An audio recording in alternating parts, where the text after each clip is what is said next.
When my father spoke of my mom, there was always so much love in his voice. He would tell me about how beautiful she was, how kind, caring, and selfless she was. How, until her very last moment, she always had a smile. As a child, I dreamt of becoming just like her when I grew up. Where did it all go so wrong? When I was very young, barely able to walk, I remember my father doing everything he could do to fill her empty shoes. He was just like her, kind and caring. He listened to me, took me to the festivals, told me all these stories about her. He was a good father. Maybe that's where this all started.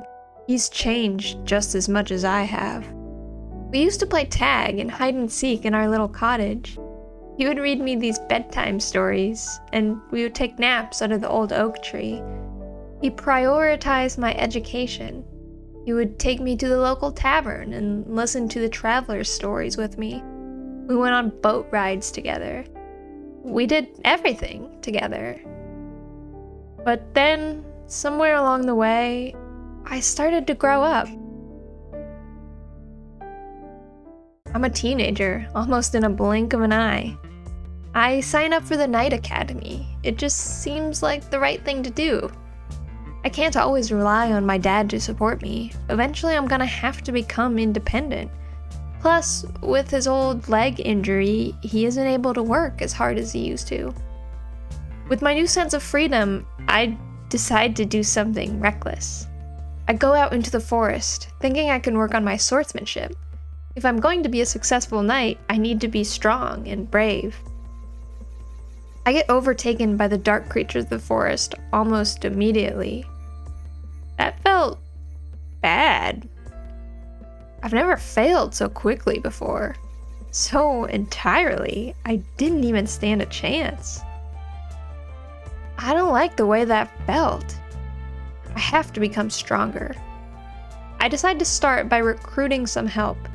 If I become friends with those around me, they'll join me in my battles through the darkness.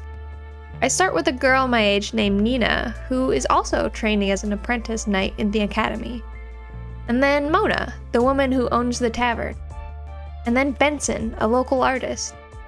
It turns out there are tons of people around town that I've never met before. I start to realize that maybe being glued to my father's side for my entire life may not have always been a good thing. I always just thought he was protective, that he was keeping me safe. But there's a lot out here for me to see. I throw myself into my studies at the academy and spend my free time building relationships with my new friends. I take up a job at the bathhouse, quickly becoming a favorite of the owner. I start encountering regulars, building a name for myself. I teach myself how to cook and share my food with those around me. I help the local tailor with her sewing. I help the blacksmith in his shop. I expand my talents by working at the theater, quickly earning leading roles as my natural charisma flourishes on stage. The crowd begins to know me. They toss flowers onto the stage night after night. I start receiving letters from the people I've encountered at work or around town. Some of them are simple words of awe, but some go much further. Admirers begin sending me money and food. Gifts in an attempt to get my attention. I will be an adult in only a few short years after all, and I'm expected to wed sooner rather than later. At first, I find them cute. That feeling doesn't last very long. I have other things to think about, more important things. One day, all the knights are pulled into the Academy Grand Hall for an announcement. It seems the scholars and the medical workers have recently discovered a development called the Great Devolution. It seems that animals in the forest have been de-evolving, traveling backwards in their progress of biological advancement. Domesticated birds developing sharp talons, dogs becoming wild and feral. It is to our great horror that they announce the possibility of this also happening to humans. Is this some sort of test? Are we being punished? The nation feels fear unlike anything it has ever experienced. Monsters in the forest are one thing, but monsters in our own town? Within our own families? I return my focus towards the darkness of the forest. I need to get stronger, for my own sake. I cannot count on anyone to protect me if they're all just gonna turn into monsters themselves. I gather a party to join me, at least for the time being. We venture into the forest, day after day.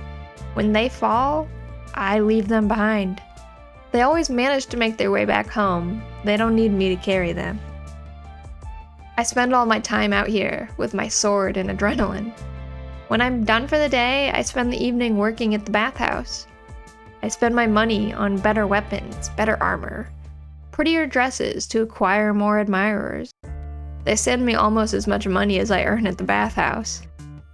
In all of this, I barely notice my father pulling further away. He ignores me when I'm troubled. He barely speaks to me in the mornings. Maybe it's my fault for not seeing it sooner, but he can only hide it for so long. He's sprouting feathers. He's devolving. He tells me to keep my mouth shut about the matter. I can't even say I disagree with that choice. I spend even more time away from home from then on. Instead of studying at home, I do it at the church. The Archbishop helps me with my reading material. I take my meals at the pub with Mona and Lisa. I spend more time with Hackett and Z, my companions in the darkness of the forest. I get promoted to a private maid at the bathhouse, and then again into the gambling house. The tips alone could sustain me. When I do come home, it's to silence. A quiet has settled over this house, some unspoken agreement. Maybe it's just because neither of us know what to say anymore. Maybe it's because it's just easier to pretend everything is fine. As the years progress, I develop close friendships with a select few around me. I learn about how Z's father was killed by members of the drug trade. I learn that Benson fled here as an orphan, escaping a war that terrorized his homeland. I learn about Nina's arranged marriage to a man she doesn't even like, all for the sake of power. Even during the festivals, a time reserved for joy, we still hear passerbys speaking of the demons in the forest. We hear about how whole troops of warriors have gone missing, how the battle with the unknown is at a standstill. The world, both the human and monster sides, are cruel. There's constant war, betrayal, and fear. We've experienced it all firsthand. We've cut down countless monsters with our own sword. We watched our dad withdraw as an attempt to shield us from the newest version of himself.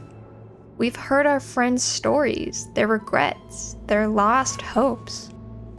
We become overwhelmed by our emotions, this feeling of cruelty. The world is so unfair, and humanity lies right at its center.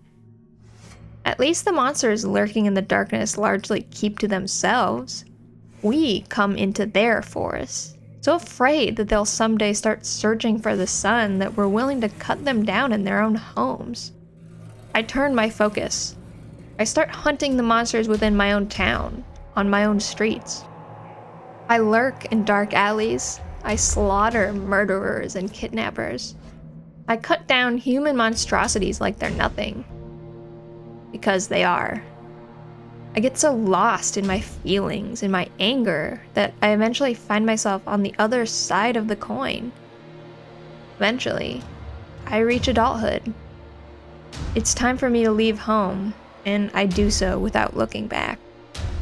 I have nothing left here. I find solace in the darkness. I tame the monsters to my will. This may not have been the path my mother thought I'd lead, but she's long gone. That version of me died alongside her. Thank you all so much for watching, and I hope you enjoyed this video. If you want to see me play these games live, I stream them on both Twitch and YouTube. If you have any recommendations of other games you would like to see me play, let me know that in the comments. And maybe subscribe while you're down there.